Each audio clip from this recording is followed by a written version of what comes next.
Alrighty, I do think I found the last one, and this one's kind of funny.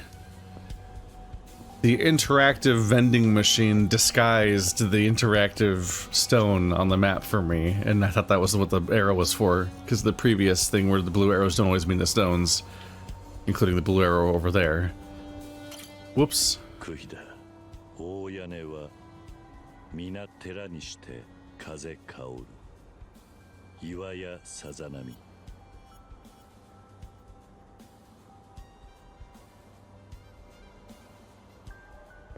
First letter of the name is I. I've checked all 9 poem stones. First letters are blah blah blah blah. I'm onto something, blah blah blah. Head back to the office. And then we'll solve it. See, buddy? It wasn't even that hard. Your entire fate, like, at one point your entire bargaining power relied on you knowing this secret, and you didn't just figure this part out? Oh, hello. Did I just see it jump down in front of me? Do y'all move around? Is that allowed?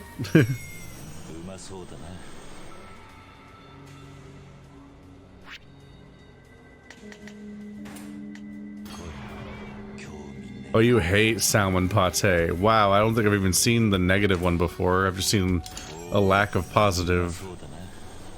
Yeah, that's the generic one. Only 2 and they're out. Damn. Okay.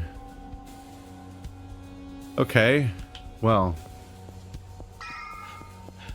Not taming that cat today.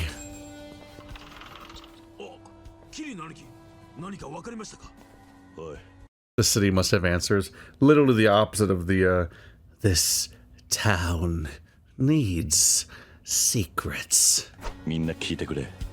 この町にある区碑をすべて回ってきたんだが、偶然にも暗号のアルファベットと作者の頭文字が一致した証拠に区碑をすべて写真に収めてある。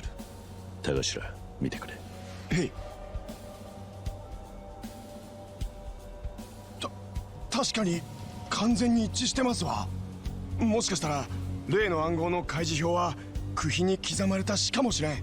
桐生の兄貴。 これは大発見じゃ。ということは例の暗号が全て解けるっちゅうことじゃな。ええ、早速照合してみますわ。J7 は10編者一句の7番目の文字。海 B7 は芭蕉の7番目の文字。軍残りも全部当てはめると海軍水兵 山名道大の墓。海軍水兵山名道大の墓。それって戦六の墓地にあるでかい墓のことか。そうじゃ、あの古い墓のことじゃ。なら話は早い。桐生兄貴、早速墓地へ行ってみましょうや。わかった。 That's pretty straightforward. If I listen correctly, it's just look at each poem, the one that has this name on it, check this numbered word from the poem, and just ignore the part where the translation doesn't match. Probably. At least I assume that they cheated a little bit. I don't know, maybe they did localize every poem so that it still matches the riddle. But I imagine the easy thing is just to, like, be like, listen, the solution works in Japanese, and then move on.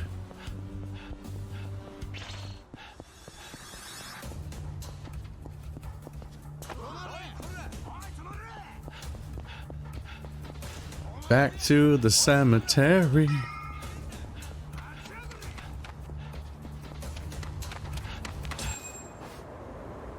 It's been here all along. 海軍水兵山名道大と書かれている。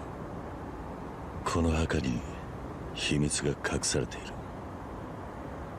桐生兄貴、墓を開けますんで手伝ってください。ちょっと中を覗いてみるだけじゃ。バチなんて当たりませんって。それじゃあ行きますよ。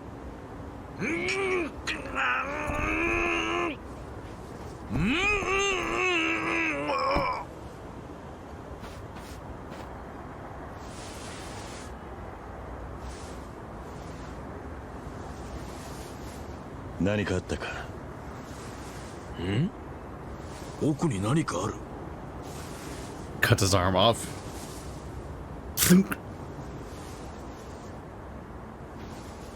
キリュウの兄貴、こんなもんが出てきよったで。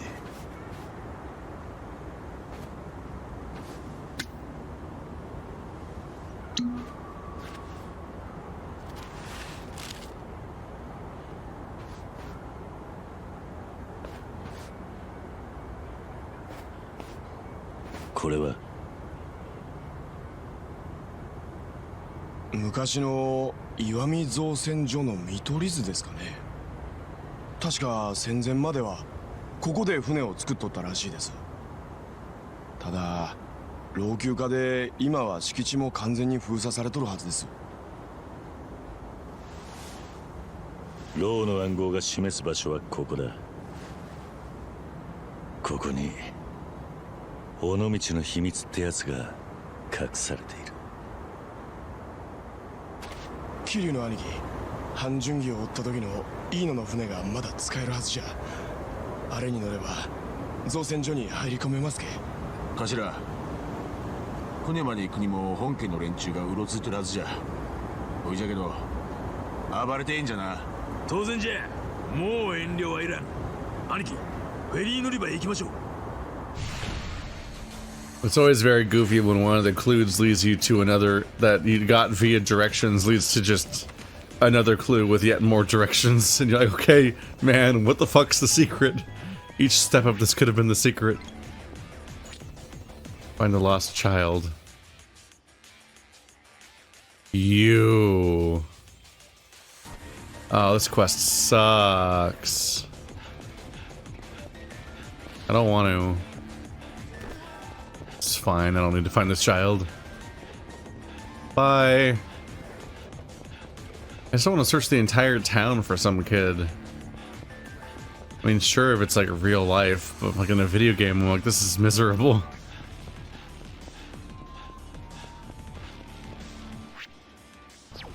I'm hungry.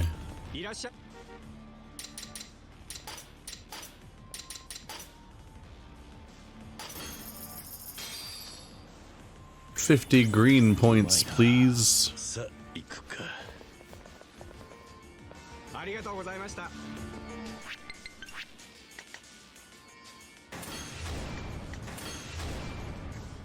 I'm out of green points again.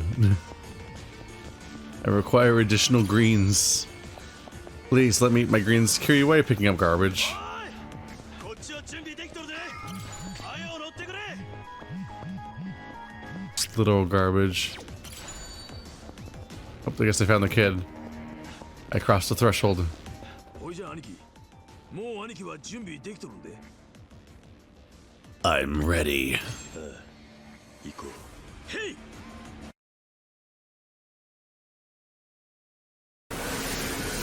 兄貴、石見の造船所言うたらぶち広い敷地じゃけ。さっき解いた暗号の指す場所が間違うとったらもうお手上げじゃ。他に手がかりはねえんだ。とにかく行ってみなけりゃ始まらない。暗号の場所が造船所の中にあるのは確かです。石見の造船所はわしも何度か入ったことありますけ。どの辺かは大体見当つきます。わしが造船所の中ナビしますわ。ああ、頼む。それはええとしてドガーなもんが暴かれるんで、結局尾道の秘密いうのは何なんじゃ。さあな。ローも秘密の内容は知らなかった。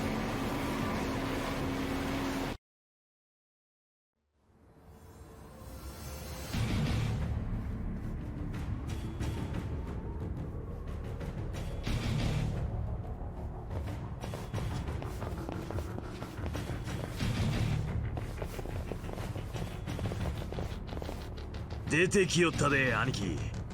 あんならまた本家の連中じゃ。全員離れ離れになるな。俺のそばに固まってろ。来るで。行くぞ。 Meowdy. 2 kills already.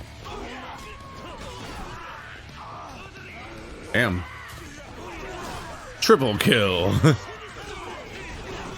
Double kill. Aw. That's such a good streak. Oh, someone blocked. I think he tried and it didn't work. Whoop. My hammer. Ah! No, my hammer. Give it back. No. It was gonna be so cool. Sucks to be that guy. Really, Kiryu, one little jab and you drop your weapon. Why are you like this in this game? I feel like you weren't like this before. I feel like Kiryu kind of uniquely sucks in this game in some ways. やったるザマミ俺らなんぞわしの敵じゃないんじゃこんなん序の口でしょうがまだまだおるはずですき暗号が指しとった場所は造船所のずっと奥ですわこっちじゃわしについてきてください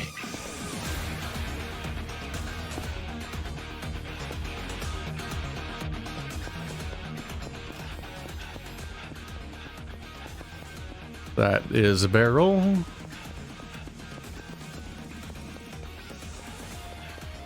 Just kind of checking around for any food items I might have missed. I have a pipe.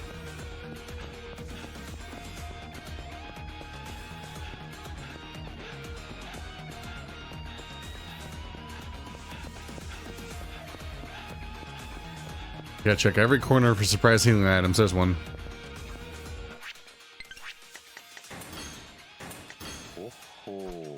Oh.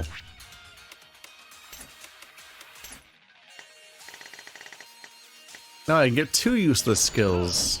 Whoa! Not my pipe. If they'd like to have their point of no return drops.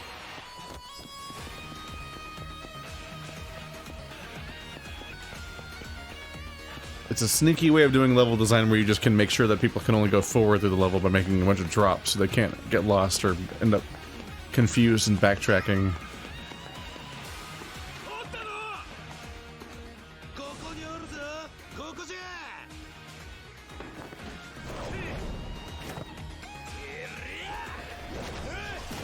Damn.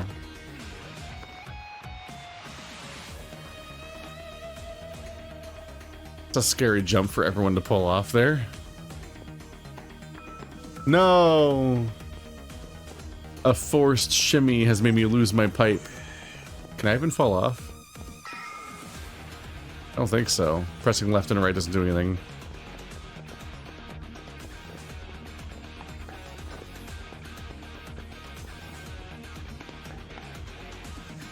Oh, they're here.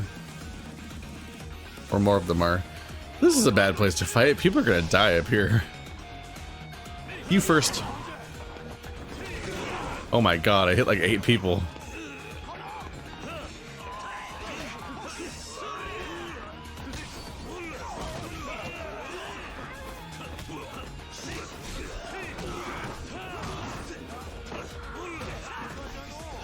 And you get to die.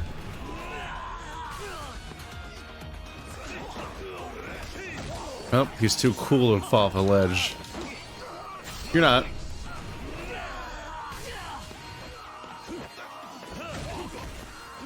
I guess you can't kill big guys that way.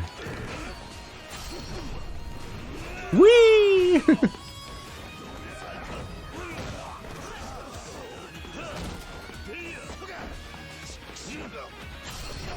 Whee!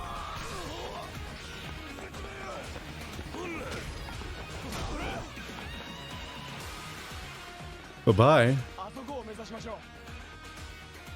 Aw, downstairs. That's where I sent everyone else. They're all gonna be mad at me. Is that where I came from? Yes.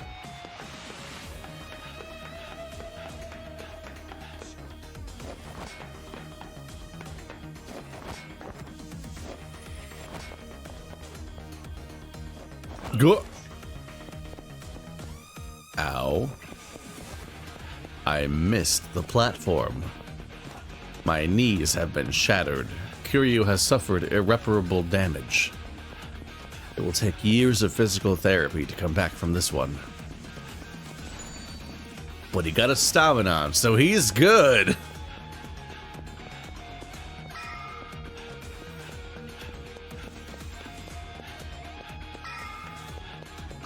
Sup? Hehehe.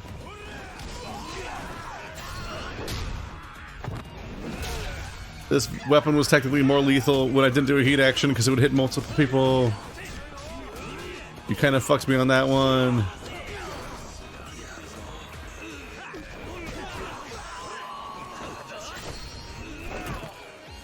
Oh? Oh, group hit. Oh, his weird running chop attack. That's a strange one. Who wants to get stabbed? Haha. Who's next? Haha, good job. Haha. Anyway. Hope your union helps with that.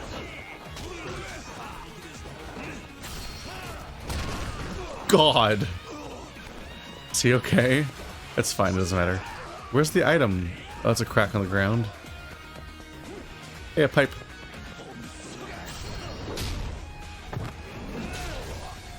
He's probably fine.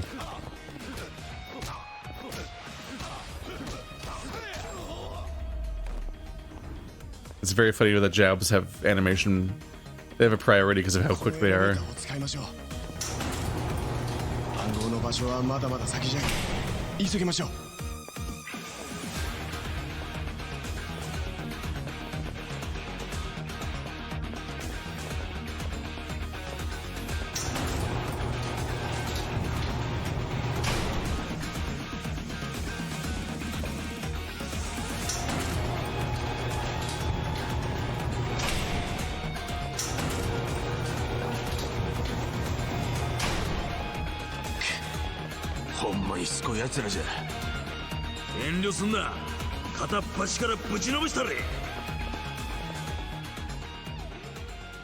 Hi everyone.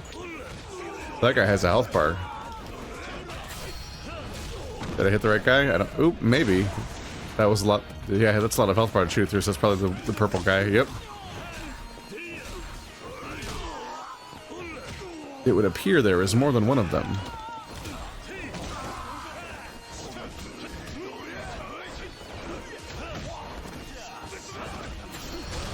Whoa.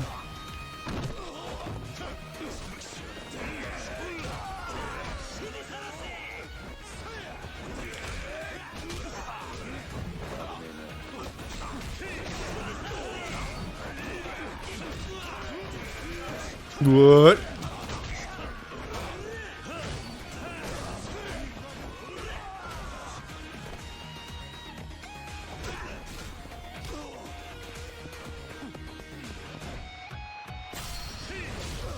Sandbag.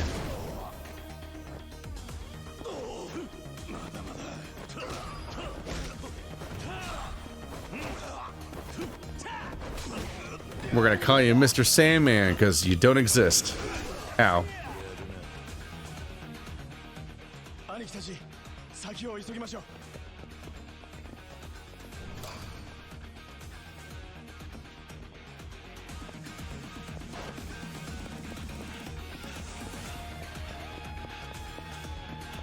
I have suffered noticeable ouchies. Look how short those lockers are. You can see right over them. No healing item. I'm currently avoiding healing just because I want to use... If I find a healing item on the floor, I want to be able to pick it up, and it might be the one I have maximum stack of or something. So at least until I find another fight that's worth healing during. I'm going to avoid healing. In case I find something. おい、どうなったんじゃ。ここで行き止まりか。くそ、通路が閉鎖されとる。このままじゃ捕まるぞ。どうするんじゃ。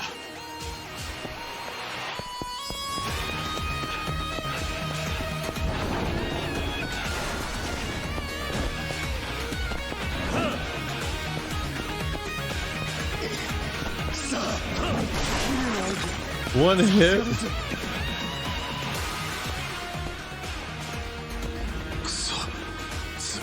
次と。兄貴たち早う来てください。兄貴たちは先行っててください。こいつらわしが足止めしときますけ。 I can just defeat them, it's easy. 大丈夫です。全員ぶちのめしたらすぐに追いつきますけ。うるえ！前の敵はこのわしじゃ！そりゃ！ここは松永の兄貴に任せて先を急ぎましょう。分かった。 I know I'm Kiryu, but why does everybody else have superpowers? But only the people on my team. 造船所の下にこんな地下通路があったとはの。おそらく戦前に作られた坑道でしょう。ライトを持ってきましたけ。こいつをつけてつかさい。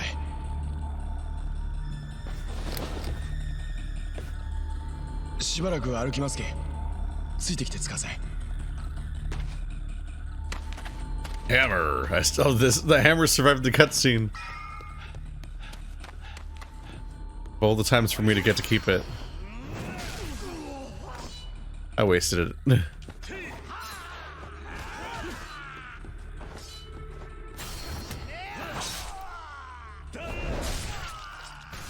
You get a stabbing. You get a stabbing. Everybody gets a stabbing. Everybody's stabbing for the weekend. I don't know what that means.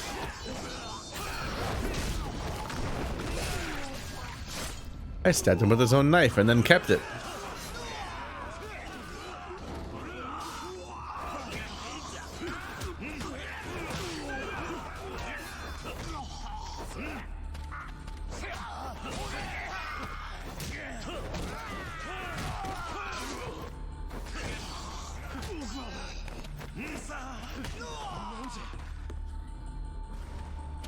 Okay, so they just heal over time. Their health running out doesn't matter. I was gonna say, how can they have health bars if they all have to be there for specific scenes to make the story happen? If they're all gonna sacrifice themselves one by one. Which I feel like they've already done in this game. I feel like they just can't help themselves keep leaning back on that trope over and over again. We have a party of people, but they all have to stay behind one by one. なんか聞こえねえか?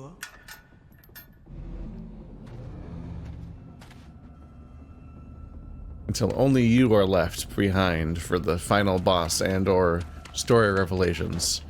Plus or minus maybe the most important character to be there too.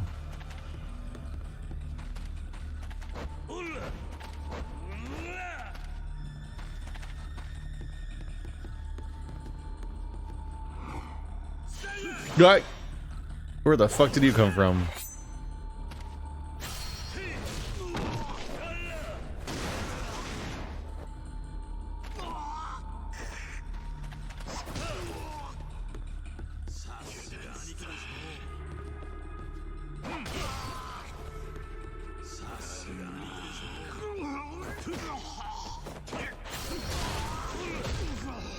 He tried to hit me with a sword. Rookie mistake.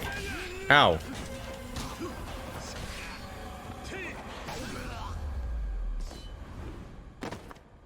He hit me with a sword. He's getting back up like a zombie. Guys, he didn't even drop the sword. ほう、大したもんじゃ。わしらも随分舐められたもんじゃの。兄貴、ここはわしに任せてつかさえ。兄貴は田頭と先へ。分かった。Don't body shame the zombie. おい我れ、本家の差し金かなんか知らんがの。広瀬一家の頭、舐めとったらいけんど。わしの弾は取れたけん。もっと死ぬ気でかかってこんかい。しゃあ。これを登るのか。ええ、頭が時間を稼いでる間に早く。I think they might have made him the last guy left because he's not the most plot guy. In fact, he's got the least time out of all of them. But he is the code guy, so he's gotten us this far. He's the nerd. 封鎖された造船所のドックみたいです。暗号の場所はこの奥です。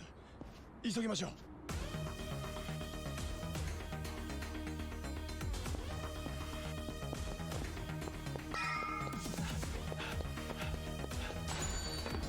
Toughness infinity. Oh yeah, well I've got toughness times 100. Oh yeah, well I've got toughness times infinity. Just children competing at make-believe fighting games. Also known as the shit a dungeon master makes up when they don't want you to go somewhere. Got an anti-U force field. どうしても秘密をばらされたくないようだな。いいぜ。止められるもんなら止めてみろ。俺は何人相手だろうと構わねえ。本物の極道ってやつをお前らに見せてやる。来い！ That's a lot of guys. Thankfully, I got the upgrade where you do more damage when people hit each other, so... Ow. All ready for collateral damage?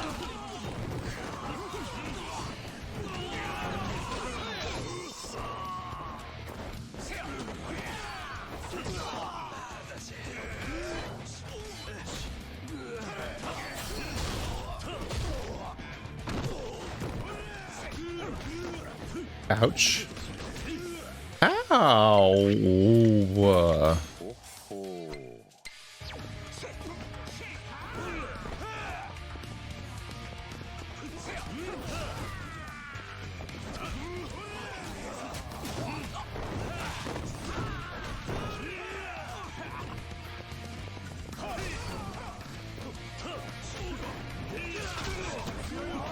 Ah.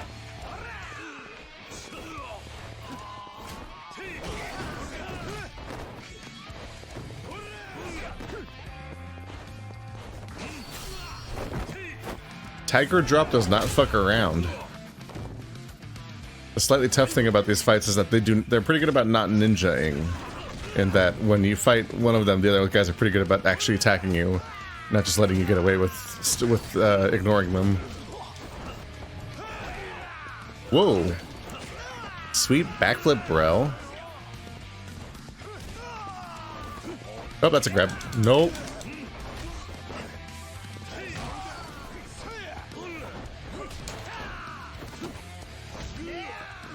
Ow! He's dead. I found the secret of Onomichi, apparently. Spoilers. It was the power of friendship.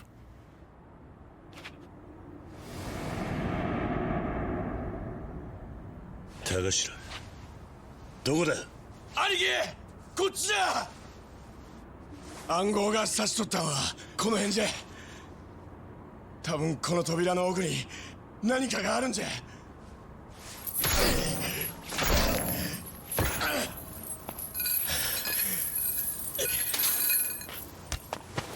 えらい錆びついとる。I hope you got your shots.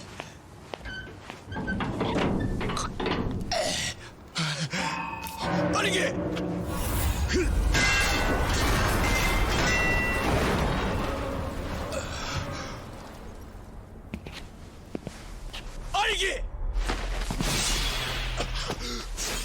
No, well, it's not that bad yet. That's definitely their patriarch, though, so he's definitely willing to stab the fuck out of them. 広瀬の秘密ってのはさ、そいつをばらされたくない人間がいるから秘密ってんだよ。本当にあんたなのか、広瀬の親分。人の隠してるもんに首突っ込むもんじゃないよ。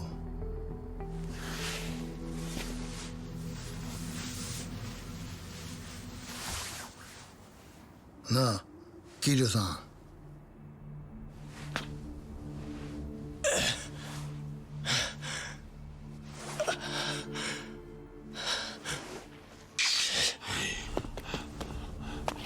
頭、あれはおやっさんじゃ。本当におやっさんがはよ下に行くんじゃ。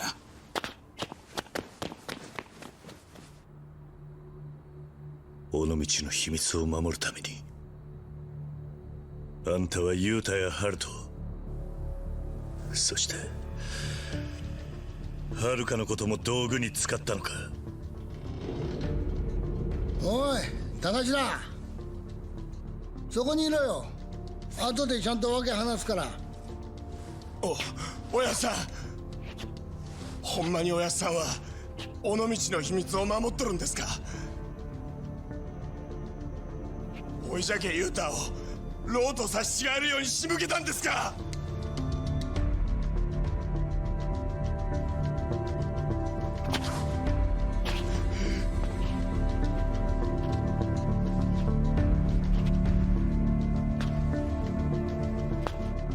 そこをどいてくれ。高頭があそこへ行っちまう。あんたとのんびりやってる暇はねえんだ。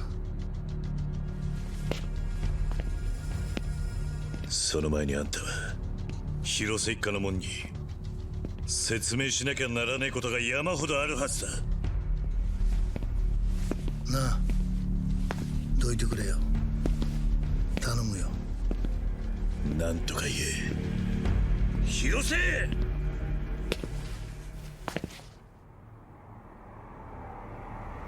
そこをどけって言ってんだこの野郎。じゃあ俺を倒していくんだな。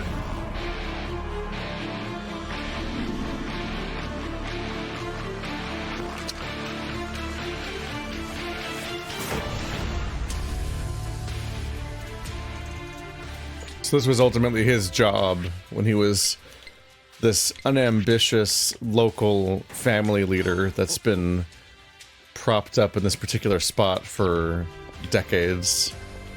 As he's just overseeing this, he's just overlooking this secret indefinitely.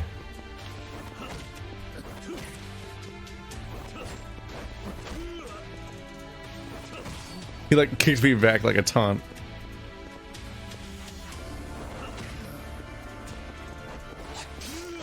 Ow. Ah.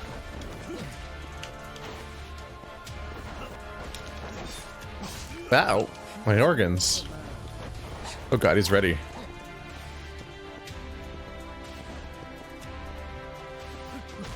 Whoa.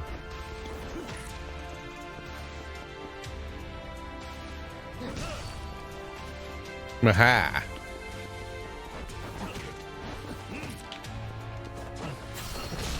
There's a hit.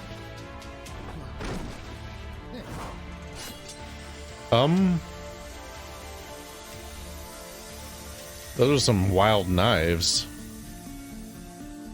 How the fuck? Whoop.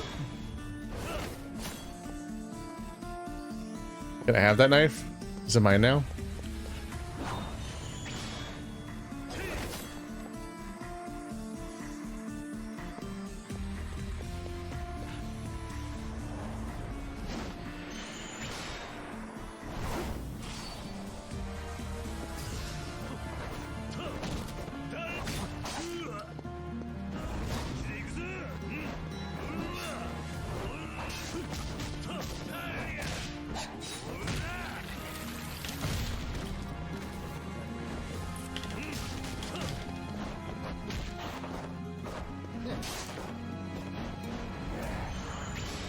Whoop. Knife. Knife to meet you.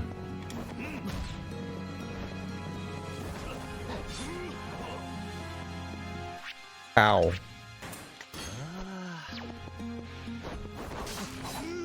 I didn't connect.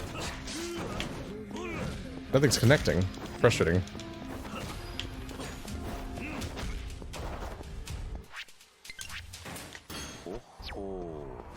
I don't know why my drinks are in my cell phone.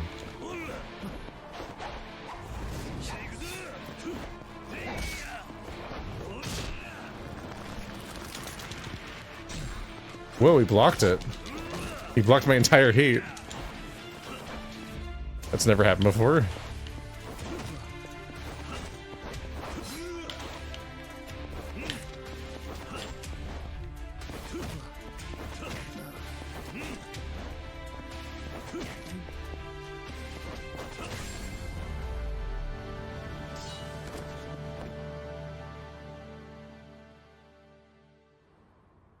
So he can block your extreme heat button mash at QTE. That's kind of wild. 広瀬な親分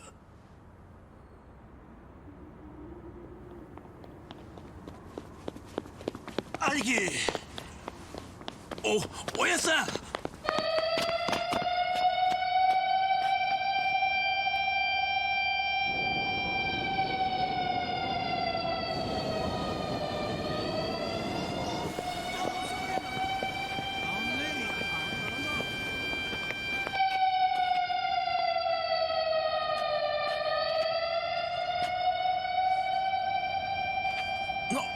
なんじゃ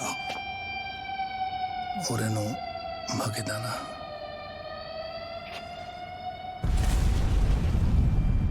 なんじゃ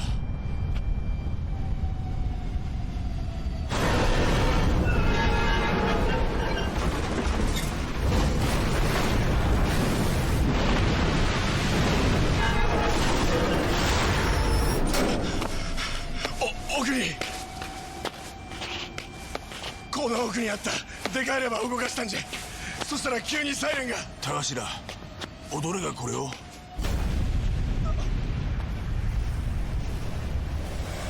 Was it a missile? This is a missile silo or something?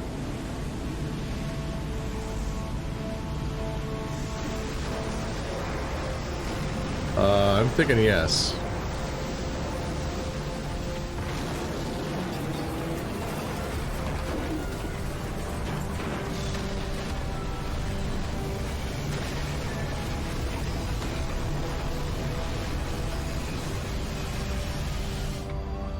Nope, it's a whole ship.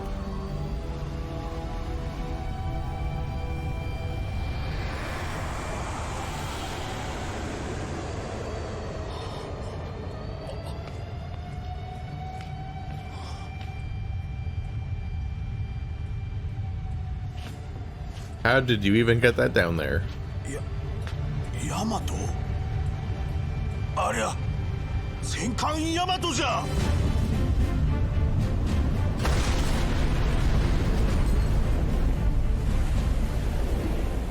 これが尾道の秘密。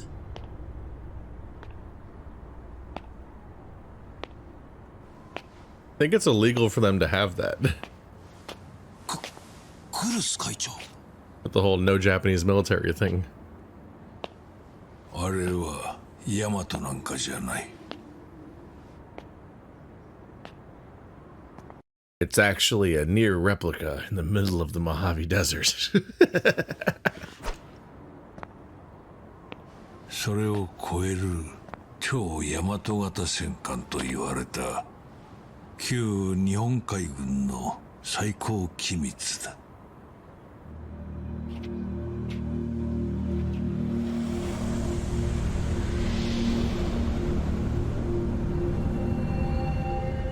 You didn't think to give it like a password? It's just a big lever behind a chained door? Someone could have gotten bored and looked for it.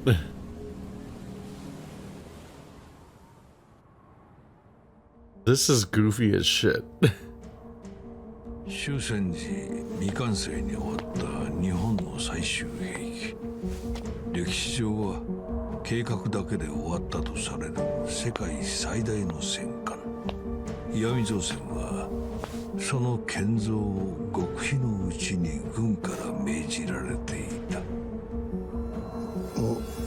親父建造当時戦争で不足する労働力を補うため私は採用会を通じて戦災から逃げていた中国の戦争難民を集めてもらった。採用会の総帥がこの尾道の秘密を知っていたのはそのためだ。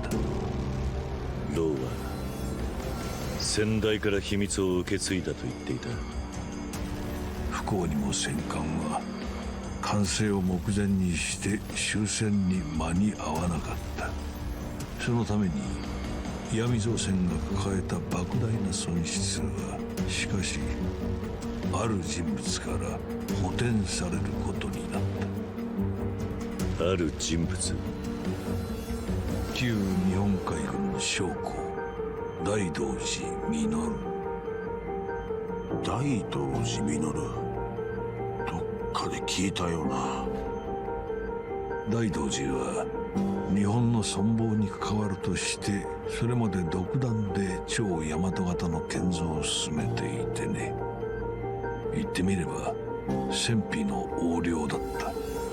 露見すれば当然破滅。だから戦後占領軍からの武装解除命令の際にも戦艦を隠し通すことにしたのだ。そして全てを極秘とする代わりに大道寺は私に償いを約束した。償い？思い出した。大道寺言ったら昭和の黒幕とかいうじいさんの名前じゃ。さっき既得じゃ言うてニュースになっとった。そうだ。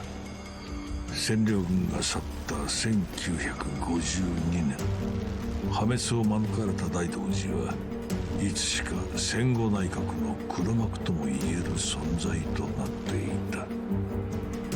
彼は裏の金で岩見造船に戦艦建造費の一部を賠償し、不足分は私に有利な法案を次々に成立させることで借りを返してくれてね。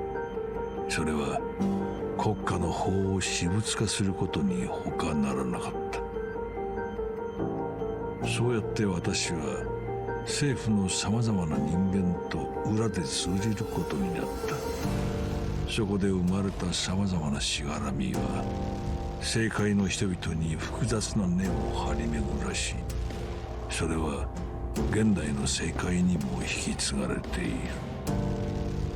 政界と私の長年の癒着を明るみに出すあの超大和型の存在は、大道寺はもちろん今の政界にとっても決して掘り起こされてはならないもの。そして陽明連合会はその秘密を守るために作られた組織だった。なんだと？組織は戦艦建造に関わった岩見造船の幹部たちで構成され、決して秘密が漏れないように相互に監視させた。ただそのためだけの組織だった。だからこそ広島の極道は独立を保ち、外に勢力を広げていく必要もなかったのだ。だが終戦から30年という節目を迎えた時、大道寺はその後も永久に秘密が守られることを約束するよう私に迫った。その頃には秘密を知る尾道の生き残りも高齢でわずかな人数になっていたが、私は彼らの皆殺しを決断したのだ。Oh. なんちゅうことを。その時私は尾道の同胞たちの殺害を広瀬に命じた。広島で一番の腕を持つ男にな。広瀬の山、あんたはなぜそこまでして？いくら親の命令だろうが、あんたは一体。別に分かってくれなんて言いやしねえよ。古い話だしな。原爆で親も親戚も死んで焼け野原になった広島でよ、俺はグレン隊作って暴れ回ってたもんさ。俺がまだ14の時だ。ある日仲間の一人が妙なこと言い出してさ、岩見造船の事務所に盗みに入ろうってな。俺は気乗りしなかったぜ。でも俺も親分派だ。気取ってたからさ、やめようなんて言えなかった。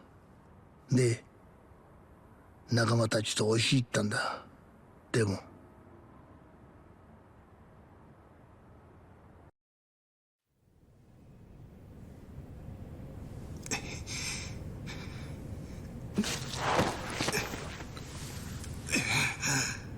このガキ、こんなことしてタダで済むと思うなよ。なんだ、造船所ってのはヤクザ雇ってんのか？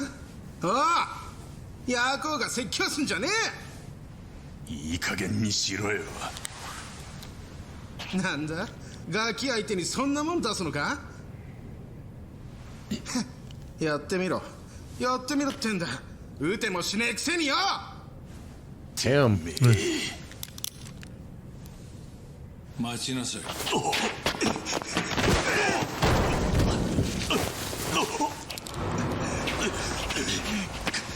のガキ。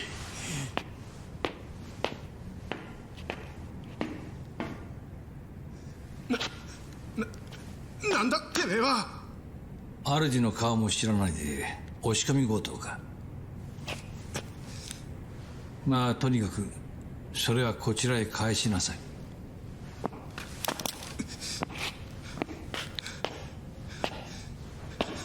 来る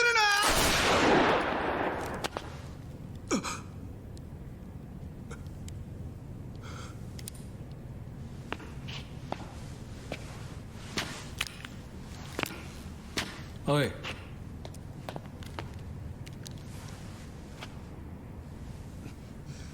おい、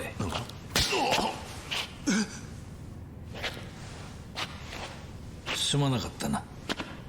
だが元はといえば自分が身の丈以上の盗みなどするからだ。だが年の割には度胸もある。腕っぷしも強いようだ。なんだよ。お前うちに来い。面倒見てやる。どこか帰るところがあるのか。一緒に来た連中とグレン隊何度続けても先はないぞ。仲間はどうした？ああ、うちの者が少し懲らしめはしたがな。もう帰ったぞ。この一件誰の差し金かと聞いたら、お前がボスでお前にそそのかされたとあっさり吐いたぞ。全員が口を揃えてな。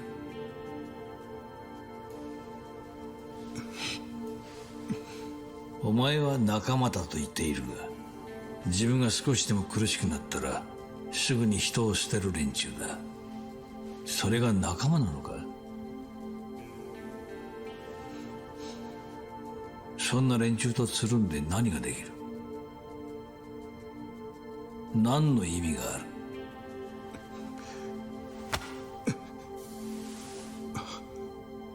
昨日までの自分を捨ててうちへ来い。お前を一人前の男にしてやる。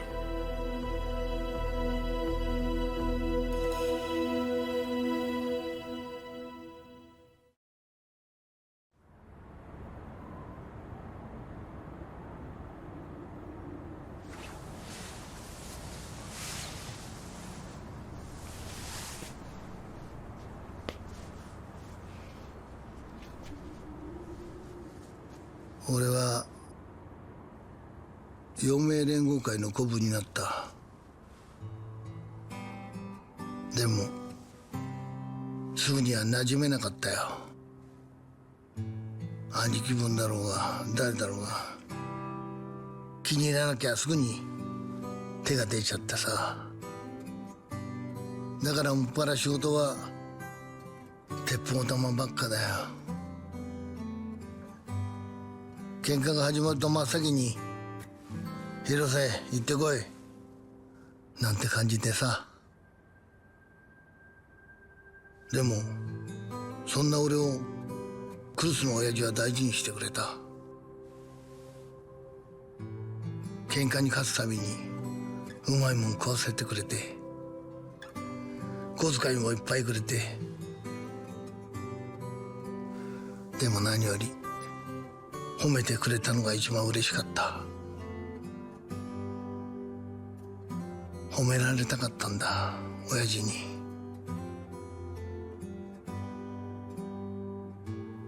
喧嘩だけが取り柄の真剣なプライドしかなかった俺にさ、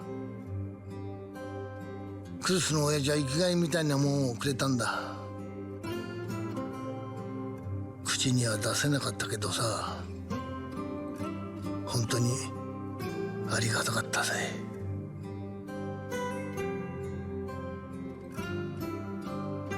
それから何年かして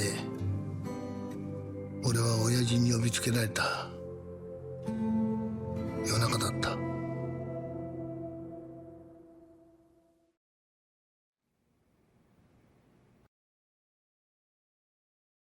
I don't think I understand what's happening. So the Yamato, I don't know a ton about, but I think it's like... It's kind of synonymous with big weapon, big deal thing in Japanese culture. Like the Yamato is often a sword in various games. It's a huge real life battleship. I think there's even, I think one of the biggest deal vehicles you can build in, like, I think StarCraft even might even be called the Yamato. Like it's always calling back to this idea. And it was a real ship in World War II, but I think that like at that point, I think that was like a hubris kind of situation where it was like, it wasn't even a reasonable or usable ship. Like it was, I think it was like this kind of thing, like it's hyped up as big deal weapon, but actually it wasn't really useful in the war or something. So having a Yamato 2 is weird because it's like you're building a ship that's following up on a ship that was not great, but is culturally framed as seemingly being a big deal or something. But I don't know if I understand at all why they would be so focused on keeping it a secret for like 70 years and holding on to it specifically and keeping it around and like somehow creating that platform that keeps it underground and underwater and maintaining the secret this whole time, but to an extent where people are bringing it up periodically. And like, what is their end game? Were they going to use it? How? Against who? Why? Like, as for like, if I remember correctly, it's illegal for the Japanese to have a military after World War II, so they just don't really have one in that sort of way, and so they can't really use it in any major way. Like it'd be a huge international incident if the Yamato 2 did anything in military-wise. Meanwhile, it's just like way too big of a deal as a weapon for like the Yakuza to be doing it for like what are functionally like petty inter-clan battles. Like, I don't think you're gonna whip out the Yamato 2 to like squabble with the Tojo clan exactly. So I just don't know what this thing's supposed to do. Because like, why not just abandon it forever? Like the way that you actually keep an effective secret. When the best way to keep a secret is to like just put it away and never talk about it or think about it again and never go back. But instead there's like a bunch of weird clues everywhere, but maybe those were exclusively made by the Chinese mafia's dad, so maybe those are all put there by him and they're not supposed to be there in general. I guess that could be it.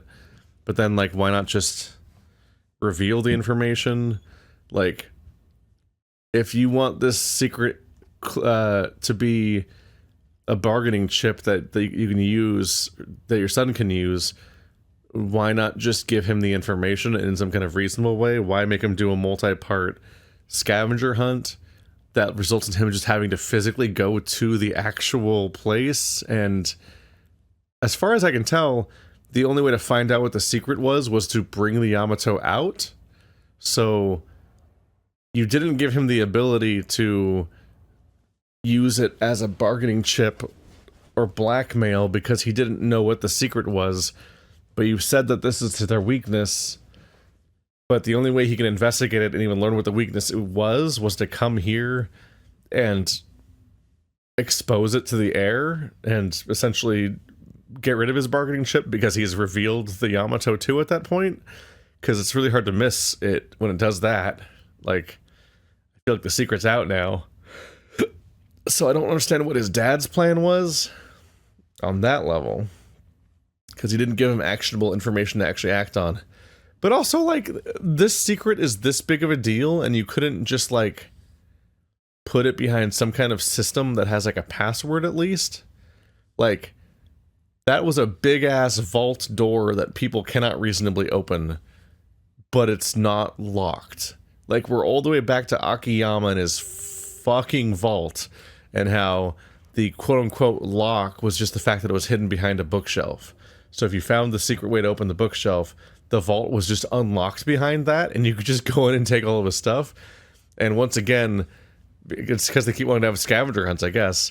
This incredibly important secret that they spent decades hiding doesn't require a password or, like, 2 people to put their keys in at the same time or any other kind of verification system to keep it a secret. It's just a door that has a chain on it. And that's it. Your entire way of keeping a secret was a chain, which, if somebody got that far and was on a mission to get this thing open, the chain's not going to stop them. And we know that because it didn't. The guy who doesn't even understand, like, this guy has, like, no, like, skin in the game. He doesn't know what the secret is. He doesn't know what to do with the secret. He doesn't even have a specific person he's trying to use the secret against. He's just trying to figure out whether or not the leader of his family is lying to him. And he was still motivated enough to get through the gate by just picking up a cinder block and breaking the chain, basically with his bare hands. That was the level of security. He then just walked in and pulled a big lever, like a cartoonish video game lever, or that part of Lost where they turned the wheel in the cave, and then because Lost is goofy as shit. Like, there's no discernible security for this thing. If you happen to get to it, you just open one, you just have to get past one chain, and that's their secret. That was such a big deal that they created the Yomei Alliance just to keep this secret, which, of all the things you could do, I don't think making a giant Yakuza family built around keeping a secret in a way that it keeps getting mentioned enough that it gets mentioned in front of Kiryu multiple times. I don't think that's an effective way of keeping a secret. That seems a little Streisand-y to me. It seems a little bit like you're making a really big deal about the secret and increasing the number of people that are going to be, like, murmuring about it, and then more outsiders are going to be catching wind that there's some kind of secret, like what happened with Kiryu, and then this happens. It seems, I feel like I actually do follow this more than I usually do, the reveals at the end of some of these games, because they can get really difficult to follow. It's just that I think I follow it, I just don't get it. Like, what the fuck is anyone doing, and why? This is technically not the final climax of the game. They're not even in the finale chapter yet, so this is just, like, the secret behind Hiroshima is that there's a Yamato too, but what? What were they gonna do? Were they just completely sworn to this sad existence of just wasting away, overlooking a thing they were never going to use and never had an end game for? Just, they don't open that door, and then they just, like, hang out for 80 years until they die, having murdered everybody who knows the secret except each other, but then be willing to just sit around and wait to die, but, like, not just kill each other or themselves to fully seal the secret away, but also it's just, like, there with not that much security, so somebody else could just go in there and find it on a whim. But were you planning on telling new people about the secret so that they can maintain the secret because they have to guard this hilariously low security door forever? What if the shipyard stops production and goes out or something? What if we just have to refurbish or something? That one door has just been sitting there for all this time? Doesn't this place have wear and tear? I don't know. There's like 100 things that I just don't get. But also I'm just like, why would Kiryu care about the Yamato? Like, okay, it's a secret that, like, if it gets out to, like, the maybe the Japanese government, this is a problem, but I'm like, the actual characters that we are following in the narrative, this secret is like hilariously irrelevant to them. It's not essentially, it doesn't feel very related to Haruka or Kiryu. Everyone's just like, what the fuck? And so you're uncovering a conspiracy. I just don't really know how we're supposed to emotionally process the conspiracy, which is a frustrating thing, because like when you have a big twist, you're supposed to be like, oh fuck, and it's supposed to like really like change things for the characters, but I don't know how this changes anything for any character we care about. It's just a strange reveal. It's probably more impactful for a Japanese player because the Yamato means something to them, but I don't know why that Yamato means anything to this narrative specifically. 遅くなりました。親父、何でしょう。最近はどうだ？はあ、ぼちぼちなんとか。広瀬、お前にとって私は何だ？はい。陽明連合会の会長、そして岩見造船の社長、それからとにかく器がでかくて金も力もあって、そう完璧な男です。そして俺が親父と呼べるたった一人の人です。 Damn. 広瀬、 He just came out with it. 私はこの広島が好きだ。雄大な自然、そして素直で活気にあふれているこの町で暮らす人たちも好きだ。はい。岩見造船は大きな会社になった。私も人並み以上の財産を築けた。だが私の会社があることで広島の人々に仕事を与えられたこと、それこそが最も大きな喜びだ。陽明連合会とて同じだ。お前のような人間でもこの広島でちゃんと暮らしていける受け皿が必要だと考えたからだ。はい。ご恩を忘れたことはありません。だが岩見造船も陽明連合会も全てなくなってしまうかもしれん。なぜです？尾道にある秘密が眠っている。その秘密が明るみに出た時、会社も国も終わる。無論私も終わりだ。何なんですか、その秘密ってのは。それは言えんのだ。でもそうか、わかりました。その秘密ってのを盾に親父をゆすってるやつがいるんですよね。くそ、でも大丈夫です。今すぐぶっ殺してきますよ。親父、教えてください。そいつは誰です？尾道のどこのもんですか？残念だが人一人決して済む話じゃないんだ、広瀬。じゃあ一体どうすりゃ。親父、俺でできることは何でもします。何でもしますからねえ親父。広瀬、筋が通らない話だがそれを承知の上で頼みがある。尾道の秘密、岩見造船と陽明連合会を消し去り広島を揺るがしかねないその秘密を私と共に守ってほしいのだ。秘密を親父と守る？そうだ。秘密の中身を聞かされずともその秘密が一切外に漏れることがないよう命を張るということだ。生涯をかけてな。中身も聞かされず生涯をかけて、それは。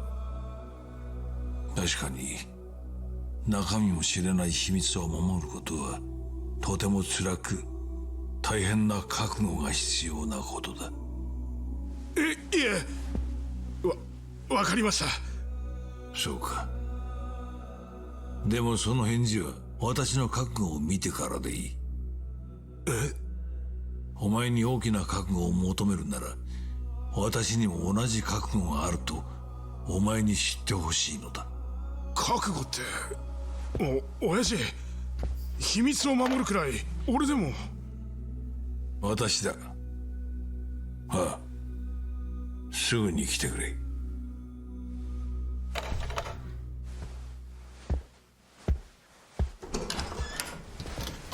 お、なんだ広瀬じゃねえか。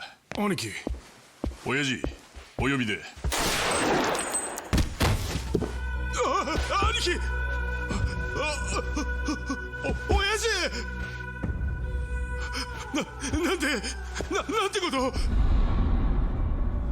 私は今初めて人を殺した。見ていたな。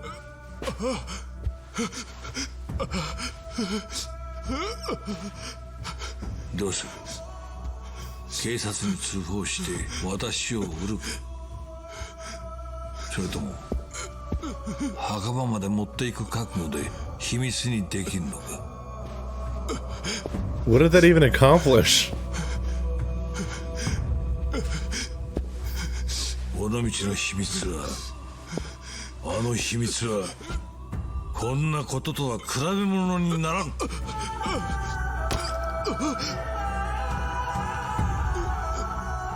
その秘密が永遠に守れるなら、私は鬼でも何にでもなる。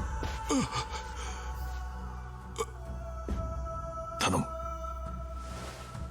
この通りだ。会社と組、いや広島を一緒に守ってくれ。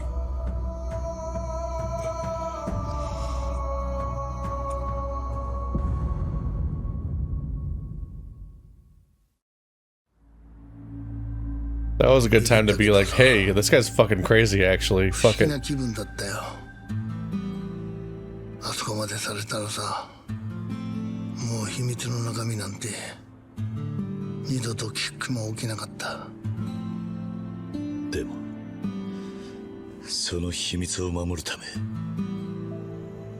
あんたが何人も殺す羽目に。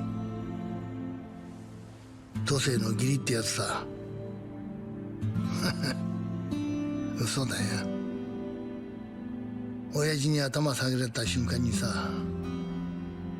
親父のため、広島のため、日本のため、そのためにこんな自分でも。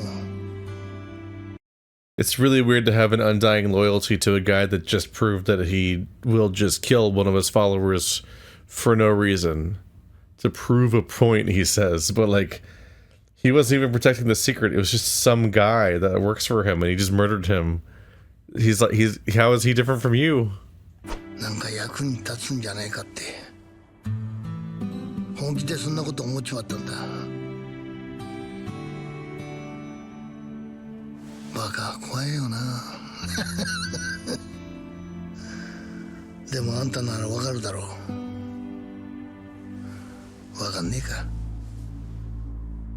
広瀬は私の命令を忠実に完璧にやり遂げた。自分が兄貴と呼んできた陽明連合会の幹部を何人もその手にかけてな。尾道の秘密は私の部下、仲間だった者たちの屍に守られてきた。桐生さん、あんたがたった今暴いたのはそういう秘密なのだ。故にその行為は万死に値する。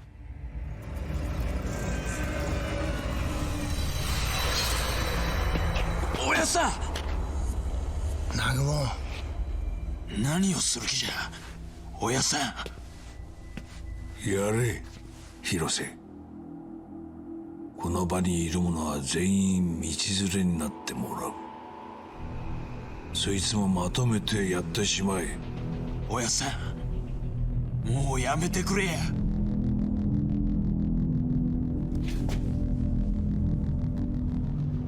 何をしている広瀬。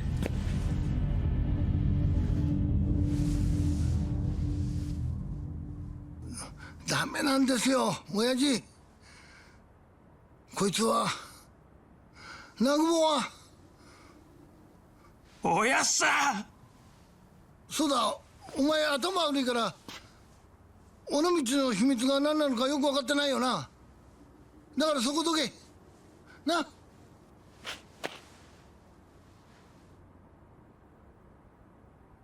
親父、こいつだけは勘弁してやって。今さら日和よって。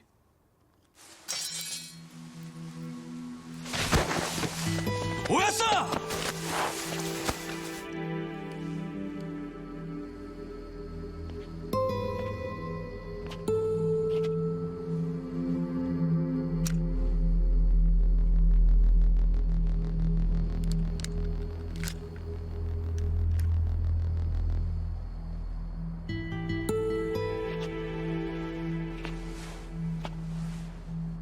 広瀬、お前にはもう一つ言ってなかったことがある。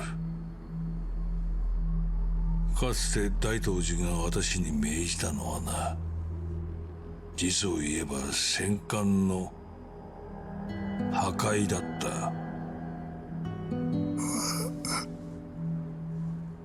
その代わりに秘密を知る同胞の皆殺しを提案したのは私だ。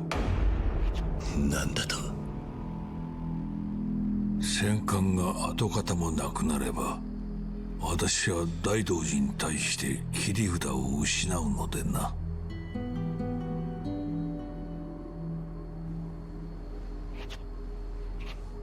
待てや。ほっとけ。あの人ももう終わりだ。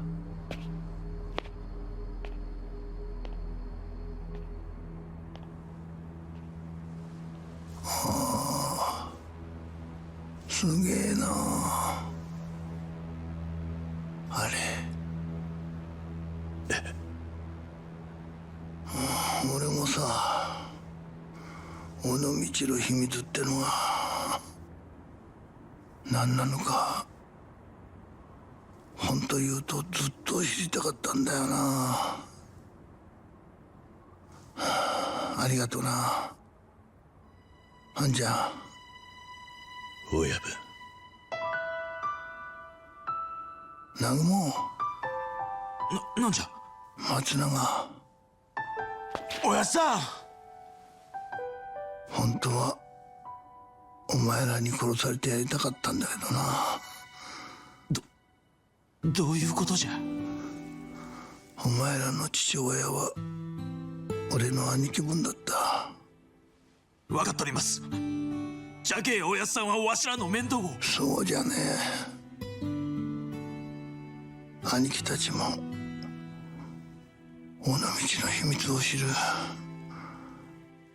生き残りだったんだ。だからよ、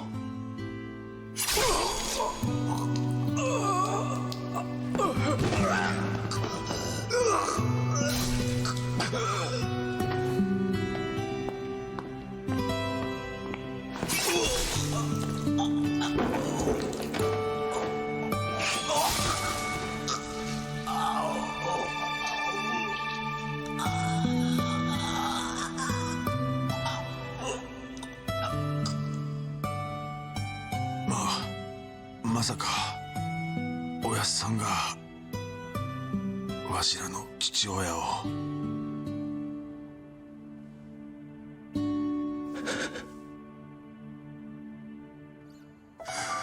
ごめん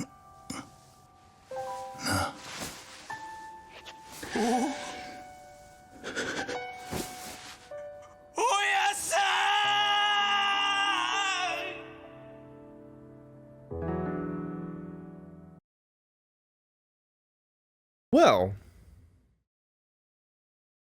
all this just so we could have leverage over somebody. God, I'm trying to remember who that character even is at this point in the narrative. Is that leverage even relevant 70 years later? Huh. No, I always hoped you guys would kill me. What kind of fucking life did this guy lead? Very bizarre, huh? So even behind all this, he was originally given the order to get rid of the ship, which makes way more sense than everything that actually happened.